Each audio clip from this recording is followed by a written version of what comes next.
Interprétation de conférence en 2017. Nous sommes donc à une étape mûre de la profession. Nous parlons d'une profession qui est pratiquée par des milliers de personnes dans le monde,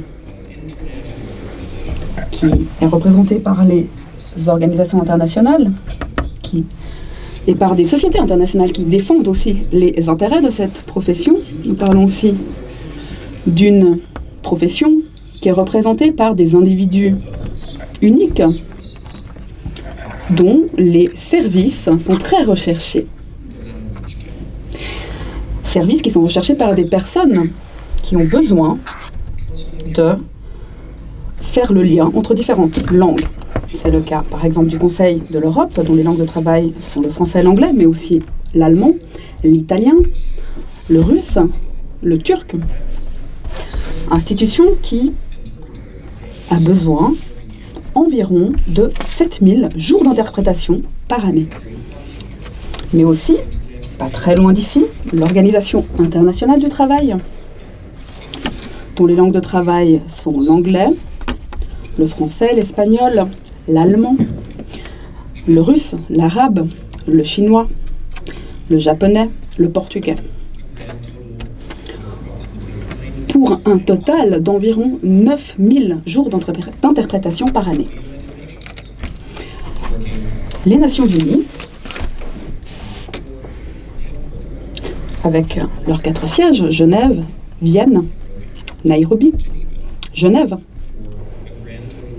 avec un total d'environ 75 000 jours d'interprétation par année avec les 6 langues officielles.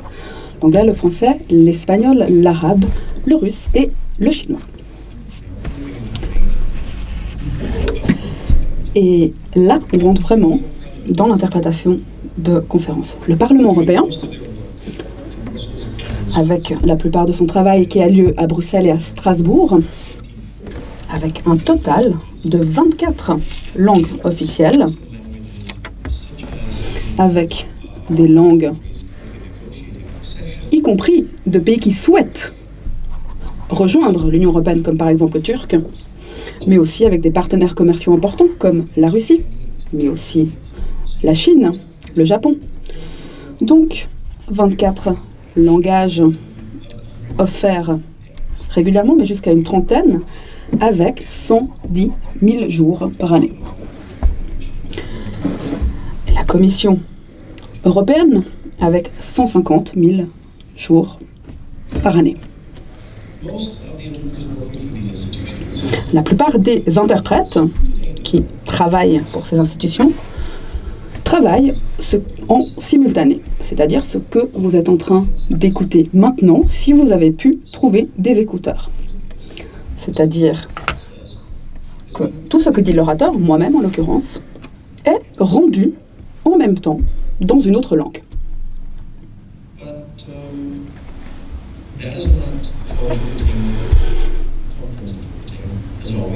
Mais il n'en a pas toujours été ainsi pour ce qui est de l'interprétation de conférences. Et aujourd'hui, ce que j'aimerais faire, c'est remonter le temps avec vous et vous parler de la façon dont l'interprétation, le métier a évolué pendant les années. 1945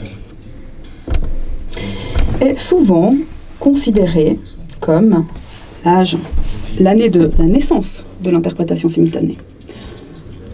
C'est cette année-là qu'après la fin des atrocités qui avaient touché l'Europe, la ville de Nuremberg a été le siège du tribunal qui a permis de juger les criminels nazis. Et donc, comment faire pour que des accusés allemands puissent communiquer avec des juges qui venaient des États-Unis, du Royaume-Uni, de la Russie ou de l'Union soviétique ou de la France, pour éviter de courir le risque d'une erreur de jugement parce que ces personnes ne pouvaient pas se comprendre. Eh bien, c'est là que le système qui était utilisé à l'époque a d'ailleurs été expliqué par les utilisateurs. J'espère que vous pourrez entendre cette explication. C'est une vidéo originale. Peut-être que vous voulez utiliser vos écouteurs. Il s'agit d'un système d'interprétation simultanée multilingue, c'est très simple. L'accusé, M. Gödel, qui a signé la capitulation allemande, parle en allemand. Ces mots sont transmis dans les écouteurs des interprètes. Simultanément, ce monsieur interprète vers le français, et en même temps, cette jeune dame interprète vers le russe, et celle-ci vers l'anglais. Leur interprétation avec l'allemand sont transmis directement vers toutes les places dans la salle. L'intervenant, qui peut parler n'importe laquelle des 4 langues officielles, peut parler dans n'importe quel micro. Il y en a là un pour les avocats, un autre ici pour les juges. Il n'y a pas de limite au nombre de micros que l'on peut utiliser. Donc, où que vous soyez assis, et quelle que soit la langue, avec ce système, vous pouvez suivre toutes les discussions de la cour.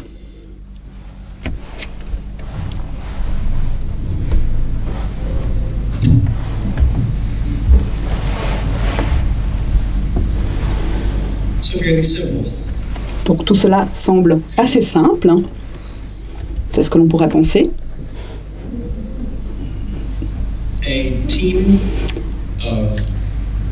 Une équipe d'interprètes plus ou moins expérimentés a été mise sur place. Certains des interprètes avaient de l'expérience, d'autres n'en avaient pas en interprétation simultanée. Et donc, ces personnes ont été catapultées dans ce procès du siècle. Elles travaillaient en 3 langues, en anglais, en français. 4 langues en réalité, parce qu'il y avait aussi l'allemand et le russe. Ceci est la façon dont ils étaient disposés dans la salle. Petit groupe de 3 par langue, derrière un petit bureau. Pas une installation très complexe, qui n'a rien à voir avec celle dont nos étudiants peuvent bénéficier aujourd'hui.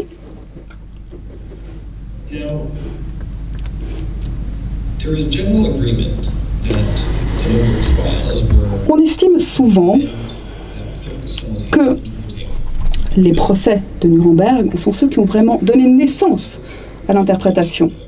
Il y a une sorte de consensus là-dessus. Mais lorsque l'on fait des recherches, on se rend compte qu'il y a une certaine remise en question de cela, pour ce qui est vraiment du début de l'interprétation simultanée. Et c'est ce dont je vais vous parler. Mais avant de commencer, j'aimerais mettre au point quelques points terminologiques. Parce que la terminologie utilisée pour parler de l'interprétation a changé. Aujourd'hui, lorsque l'on parle d'interprétation de conférence, eh bien, on parle de personnes qui travaillent dans un monde multilingue. Il s'agit là de la définition donnée par l'AIC, l'Association internationale des interprètes de conférences. L'interprétation peut aussi se faire dans un mode consécutif, ce que vous avez vu au début de la présentation. L'interprète écoute. Il peut s'agir d'un simple paragraphe de 10 minutes, 20 minutes de présentation. Et ensuite, il rend le message dans une autre langue. Tandis que, pour ce qui est de la simultanée, l'interprète travaille simultanément, c'est-à-dire en même temps. Pendant que je parle, l'interprète traduit en quelque sorte dans une autre langue.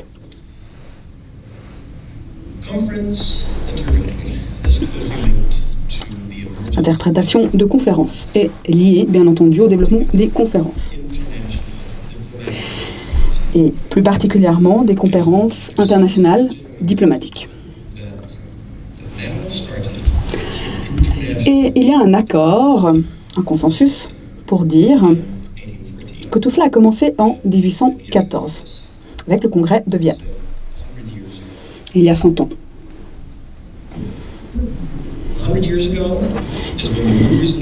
Il y a 100 ans, toutes les grandes forces du monde se sont réunies et ont décidé de la suite de l'histoire de l'Europe. Les Autrichiens, les Prussiens, mais aussi les Français, les Russes, avec le Royaume-Uni.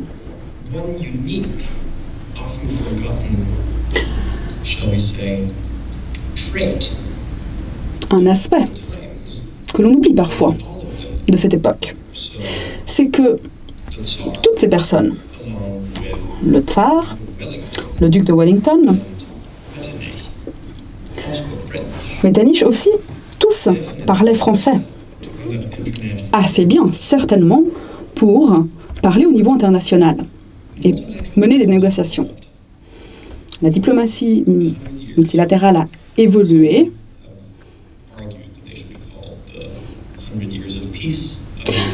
Pendant un siècle, certains disent qu'on devrait les appeler les 100 ans de la paix, mais d'autres disent que ce n'est pas le cas, parce qu'entre 1814 et les 100 ans qui ont suivi, la paix n'était pas perpétuelle.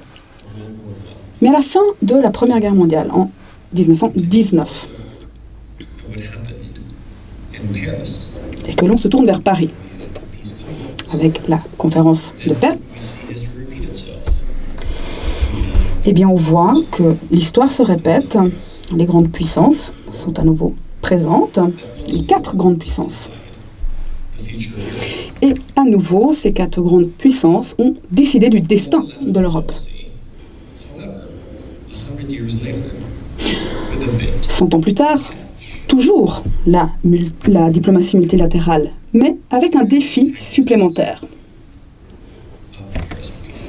Voici les principaux personnages. Les États-Unis, un nouvel acteur sur la scène internationale, la Grande-Bretagne, le Royaume-Uni, la France et l'Italie. Si, maintenant que je vous montre ces portraits de Wilson, Lloyd George, Orlando et de Clemenceau, eh bien j'aimerais vous demander lequel d'entre eux est celui qui se différencie des autres.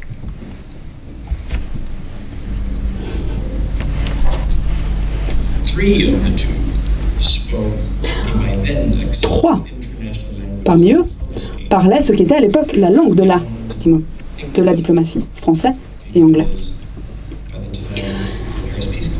Parce qu'à l'époque de cette conférence, de la conférence de Paris, il était déjà clair qu'une langue ne serait pas suffisante. Et l'anglais avait été ajouté comme langue officielle des procédures dans les conférences, avec une interprétation d'ailleurs.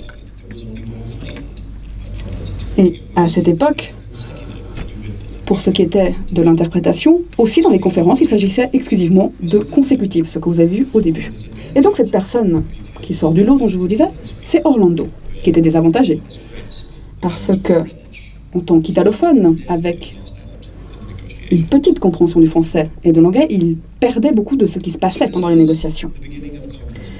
Donc, voilà pour ce qui est du début de l'interprétation de conférence. Il était clair que pour que la diplomatie multilatérale puisse aller de l'avant, il fallait plus qu'une seule langue.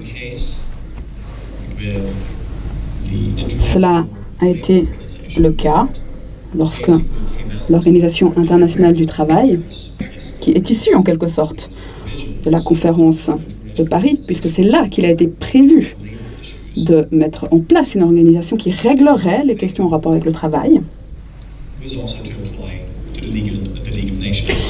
Cela s'applique aussi à la Ligue des Nations, les Nations Unies aujourd'hui, aussi évoquées pendant cette conférence de paix, mais qui ont été mises en place quelques mois après l'Organisation internationale du travail. In their bylaws, the League of Nations stipulated Dans ces règlements, l'Organisation internationale du travail indique que le français et l'anglais doivent être utilisés comme langue officielle, avec les autres langues qui recevraient, et c'est d'ailleurs écrit ici, une version résumée de ce qui se passait. Et je pense que c'est tout à fait intéressant, cette idée de résumé, surtout lorsque l'on pense à ce que l'on peut appeler les premières étoiles de l'interprétation. Des personnes dont on dit qu'elles étaient capables de faire ce que l'étudiante que vous avez vue tout à l'heure a fait pendant 1 minute, que ces personnes étaient capables de le faire jusqu'à 1 heure, pendant 1 heure, sans prendre de notes. C'est le cas, dit-on, des frères Kaminker. Apparemment, leur mémoire était extraordinaire. Ils écoutaient seulement, ils dessinaient, prenaient quelques petites notes, parfois marchaient, mais inévitablement, ils étaient tout à fait capables de rendre le contenu total de tout ce qui était dit, sans aucune hésitation.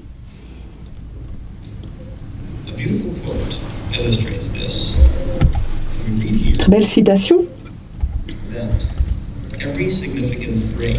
Et le point important ici, c'est que chaque point, chaque pause même, était rendu dans l'interprétation.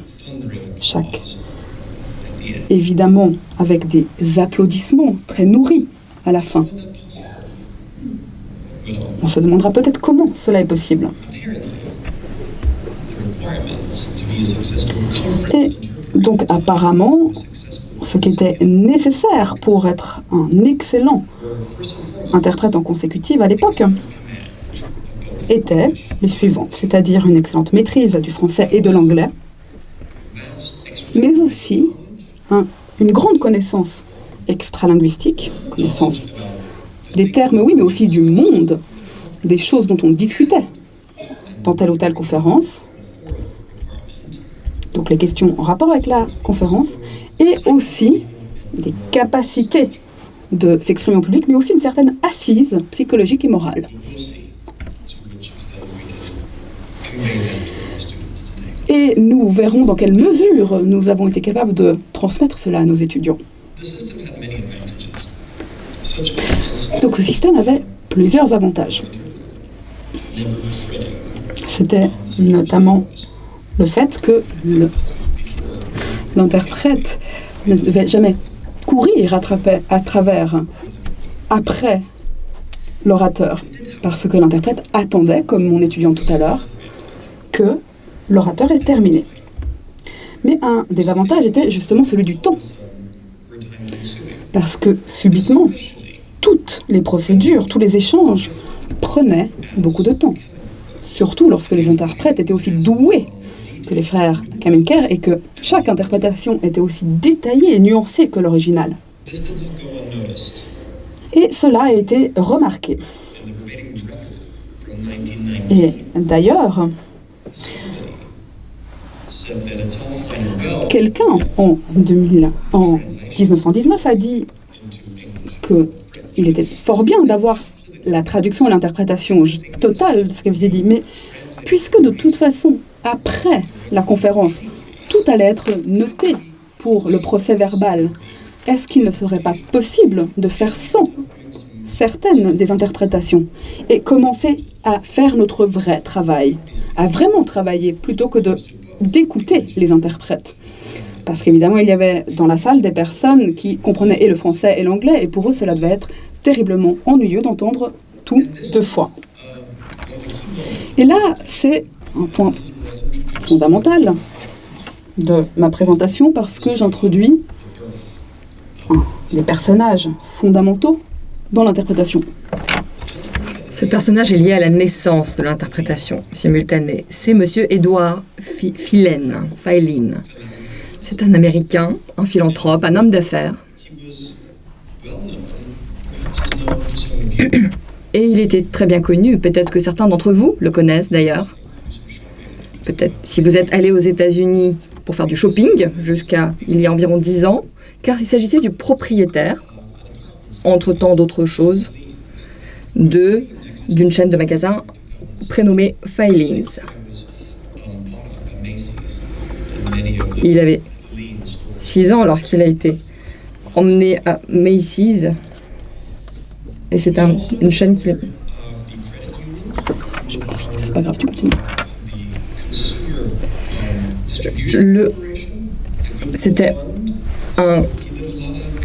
Il était à la tête du Consumer Distribution Corporation, de l'Association nationale des coopératives de crédit, et il s'occupait de beaucoup d'affaires de philanthropie.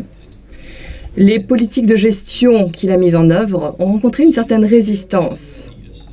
Il avait des idées révolutionnaires, comme par exemple l'idée de partager les bénéfices entre ses différents revenus. Il était intéressé par la question du revenu minimum, notamment des femmes. Il avait essayé d'instaurer une semaine de 40 heures de travail au maximum. Et il offrait une vaccination gratuite à ses employés. Le conseil d'administration n'était pas vraiment d'accord et il a été, en l'occurrence, tout simplement mis à la porte. Il a simplement gardé le titre de président de la compagnie. C'était un homme d'influence. Voilà la photo de la Credit Union, le coopérative de crédit. Vous voyez Monsieur Filene et le président William Taft. C'était également un personnage. Il y avait également un personnage important qui était bien au fait de la diplomatie multilatérale. En tant qu'homme d'affaires, cet homme était en effet sur le banc des employeurs et il était parfaitement au courant de ce qui se passait au sein de l'OIT, Organisation internationale du travail. C'est une organisation unique, dans la mesure où elle réunit des représentants des gouvernements, mais également des employeurs et des travailleurs. Et c'est symbolisé ici par les 3 clés que vous voyez. Monsieur Filene siégeait dans le groupe des employeurs, dans la mesure où c'était un homme d'affaires. Et il avait douloureusement conscience du problème de l'interprétation consécutive en anglais et en français.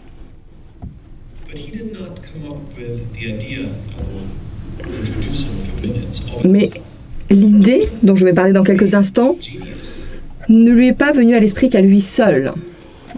Il faut également ici mentionner un génie, un inventeur. Son nom, vous le voyez, est Alan Finlay. Il est né en Australie, élevé en Suisse. Il parlait anglais, français et allemand. Nous savons également qu'il s'est formé à l'Académie de Sandhurst et qu'il a combattu en Afghanistan. Et c'est à peu près tout ce que nous savons sur lui, c'est-à-dire fort peu de choses. Les dossiers le concernant ont disparu durant la guerre. Mais c'est sans doute celui qui a été l'auteur de la partie ingénierie de ce projet. Ce système était sur le point de devenir un outil simple mais particulièrement efficace.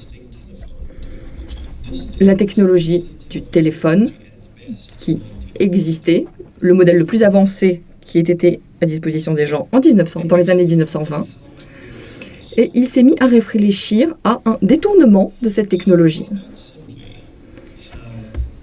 Pourquoi ne pas, tout simplement, installer des téléphones pour les interprètes, pour leur permettre de transmettre leur interprétation par ce biais.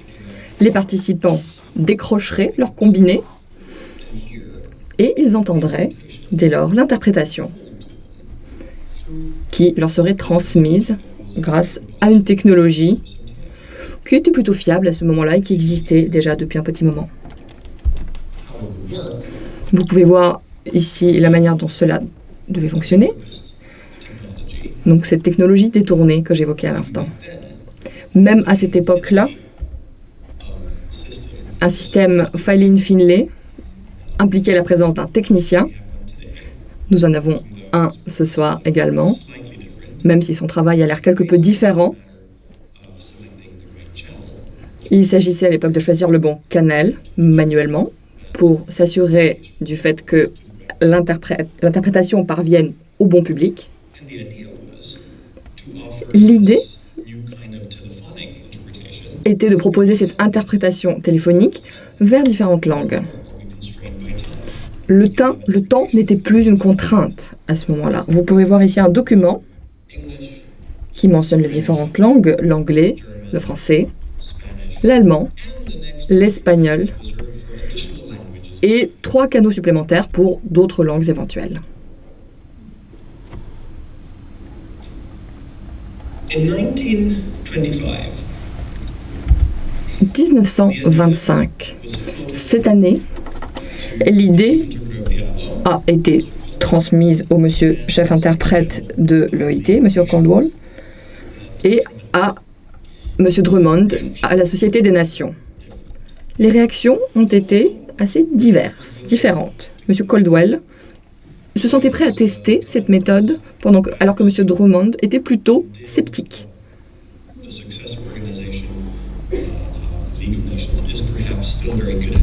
Et a fait ce que l'organisation, qui était à l'époque la Société des Nations, sait faire particulièrement bien, c'est-à-dire créer un comité pour étudier la question. Il ne s'agissait pas pourtant que d'une question de technologie et de faisabilité technique. Ce qui était nécessaire, c'était le soutien des personnes qui allaient utiliser cette technologie. À gauche, vous pouvez voir M. Kaminker dans le feu de l'action et vous pouvez remarquer qu'il est assis à la table principale. Les interprètes jouissaient à ce moment-là d'un immense respect et ils étaient traités comme un véritable participant de la conférence, sur le même plan que les délégués.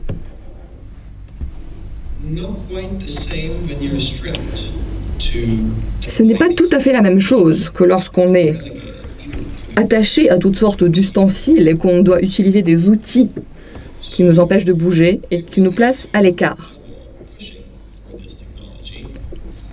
Donc, c'est une technologie qu'il fallait promouvoir. Caldwell voulait le faire. La Société des Nations et M. Drummond n'étaient pas très enthousiastes et c'est donc l'OIT qui est devenu un pionnier dans l'utilisation de cette technologie. Comment fallait-il utiliser tout cela?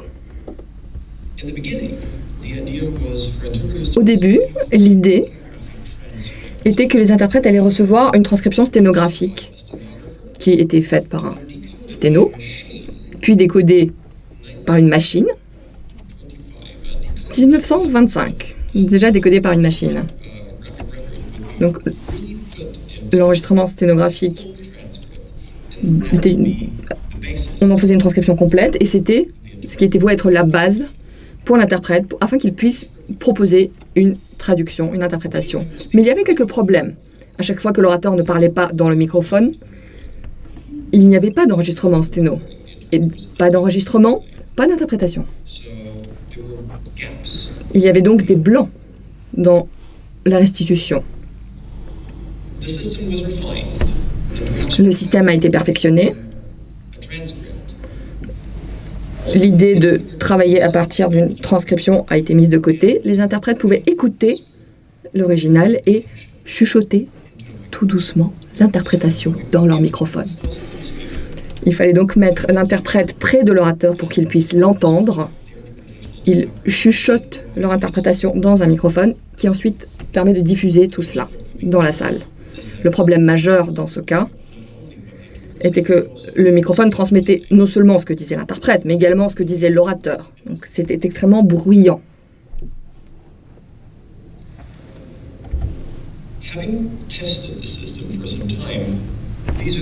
Après une période de test, il a été possible d'établir des recommandations par le chef interprète de l'OIT de l'époque. Les interprètes devaient être capable d'entendre parfaitement ce que dit l'orateur. Et cela reste l'un des problèmes importants de l'interprétation aujourd'hui.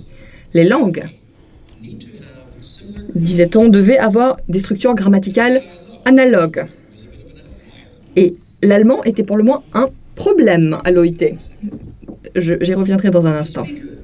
L'orateur devait parler de manière correcte, et ce d'un point de vue grammatical. Et enfin, l'orateur devait parler à une vitesse modérée. Inutile de dire que ces critères ne sont pas vraiment réalistes et ne sont pas forcément respectés encore aujourd'hui. Sur ces critères, il n'y en a un seul qui est technique. C'est le premier. Être techniquement, physiquement capable d'entendre l'orateur. Cela peut être modifié, modulé par la technologie.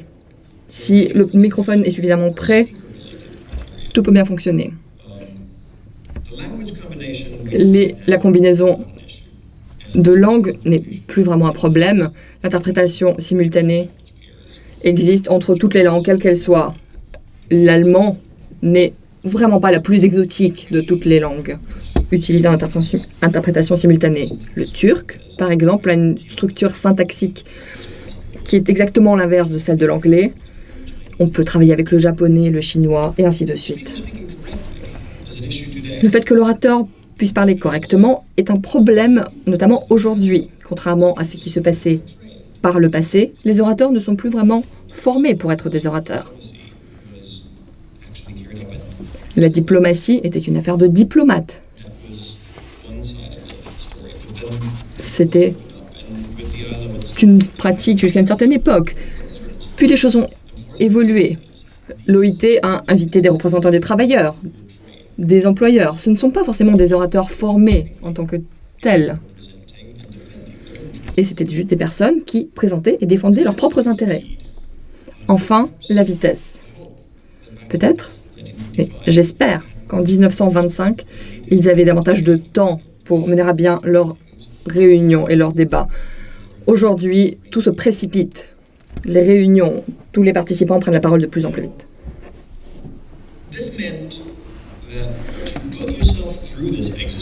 Cela impliquait de se plonger dans cet exercice.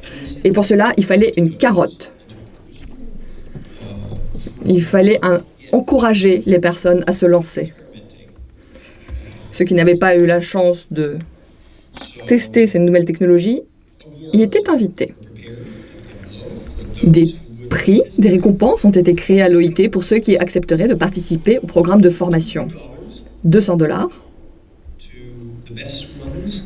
décernés aux meilleurs, aux 3 meilleurs, me semble-t-il, dans chaque langue, et $65 supplémentaires pour ceux qui arrivaient à arriver au bout de cette formation et obtenir des résultats satisfaisants. À l'époque,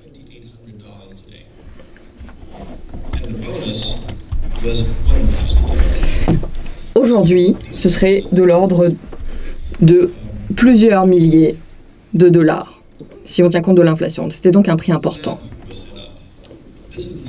Un laboratoire d'entraînement a été créé. C'était bien longtemps avant que les formations ne soient mises en place.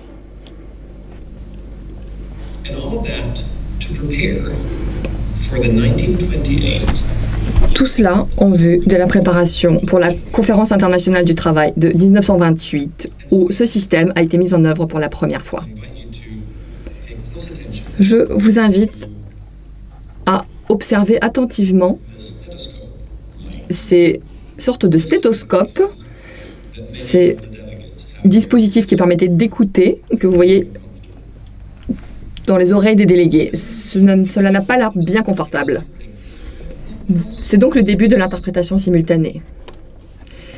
Qu'était exactement la simultanéité à ce moment-là? Le rapport Cecil. Donc, le rapport du comité qui avait été créé au sein des institutions pour travailler sur cette question donne les résultats suivants. La nomenclature était totalement différente à l'époque. Simultané voulait dire que les différentes interprétations étaient simultanées. Toutes les interprétations étaient faites en même temps.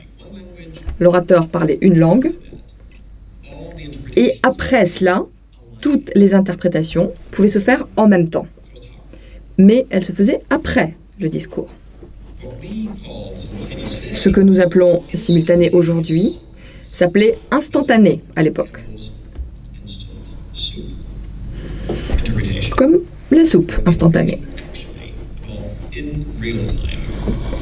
Tout se faisait en temps réel. Nous savons qu'à la Conférence internationale du travail de 1928, les deux systèmes coexistaient. Il y avait de la simultanée et de l'instantanée. La simultanée était proposée en anglais, français, allemand et espagnol durant toute la conférence. Mais durant 4 jours, il y avait de l'interprétation instantanée entre l'anglais et le français. Durant 4 journées, tout ce qui a été dit en anglais était instantanément transposé en français grâce à ces dispositifs que j'ai évoqués plus tôt. L'anglais et l'allemand étaient ensuite proposés dans un deuxième temps, mais après l'original. Voilà l'équipe d'interprètes qui travaillait, selon les documents dont nous disposons, dans cette nouvelle modalité, à la conférence de 1929. 19 personnes.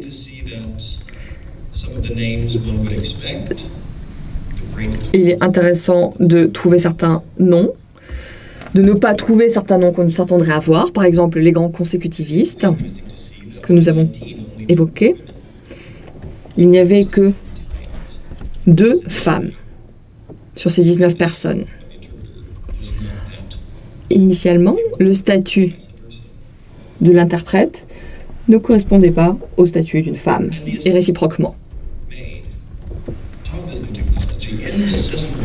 L'évaluation de ces technologies proposées dans le rapport Cécile, et lui-même défendait l'approche technique malgré le fait que la SDN ait été réfractaire à l'utiliser, malgré l'absence de certains avantages, de certains traits de l'original, c'était parfaitement utilisable et c'était plus précis, plus fidèle que la consécutive.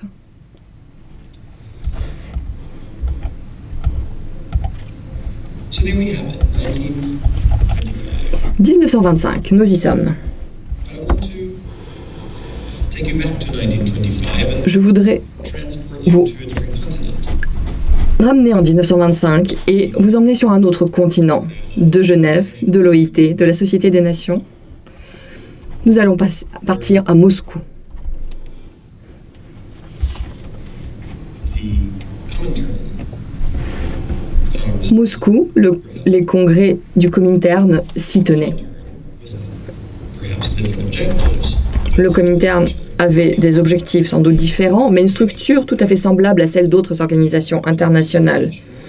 C'était l'Internationale communiste qui rassemblait des personnes venues du monde entier. The exact same challenges. Les défis étaient exactement les mêmes que ceux de l'Organisation internationale du travail ou de la SDN. One tends to forget On tend à oublier nations such as the United States que des nations, des États, comme les États-Unis ou comme la Grande-Bretagne, envoyaient également des délégués au Comintern.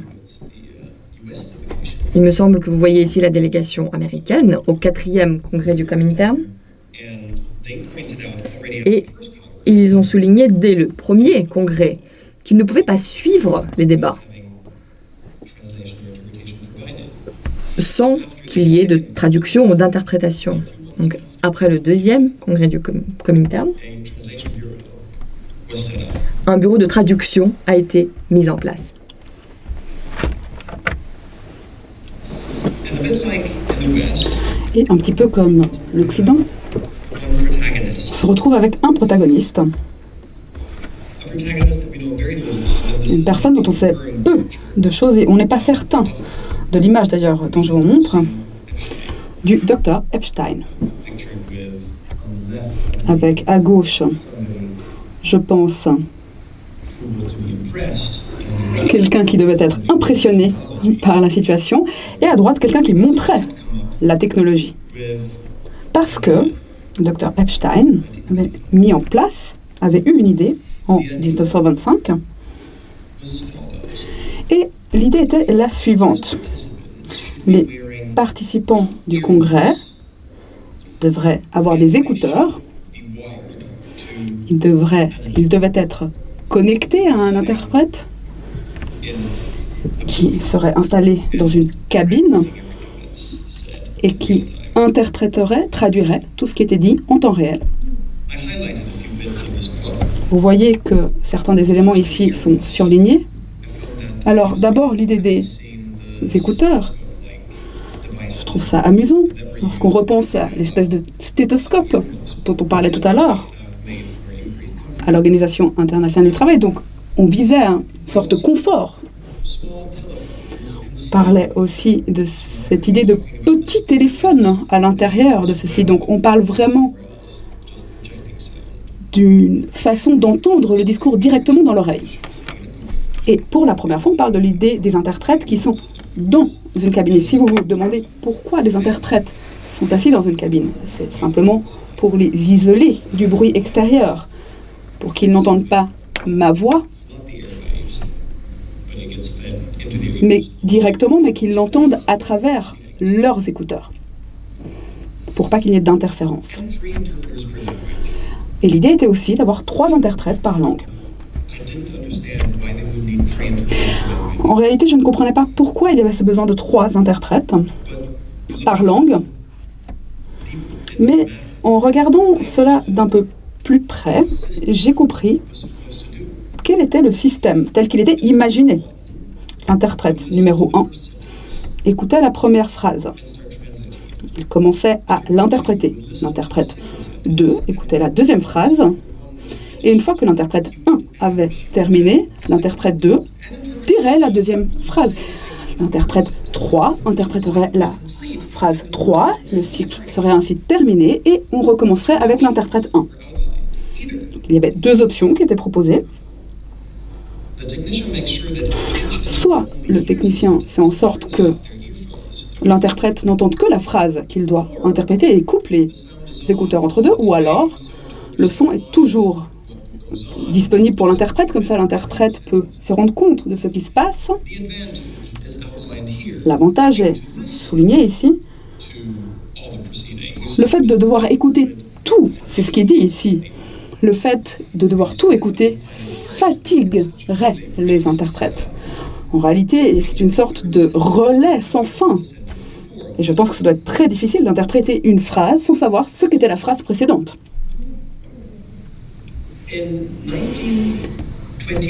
En 1928,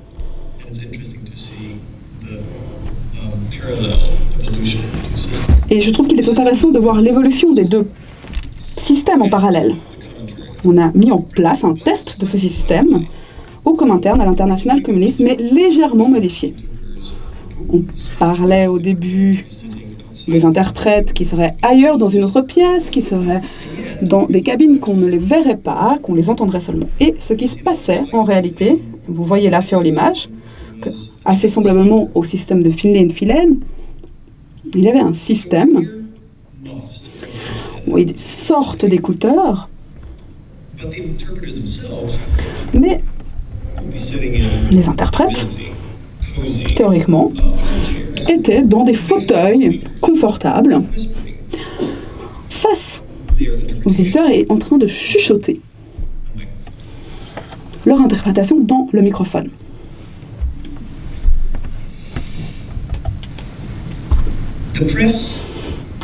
La presse,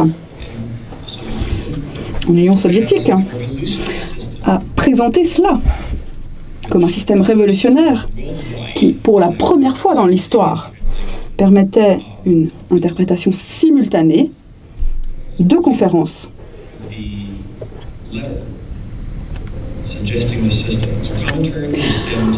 Pour rappel, la lettre qui suggérait ce système au Comintern a été lancée une semaine après la lettre qui suggérait ce système au secrétaire général de l'ONU et à l'OIT.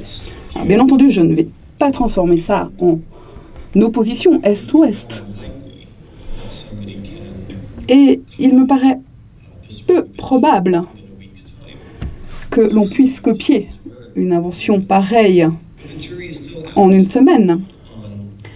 Mais pour ce qui est de savoir qui vraiment a inventé en premier cette technique, il s'agit peut-être d'une coïncidence, comme avec l'invention du téléphone d'ailleurs, qui est attribuée à plusieurs personnes dans des lieux bien différents dans le monde. Peut-être qu'il y a aussi une idée de sérendipité là-dedans.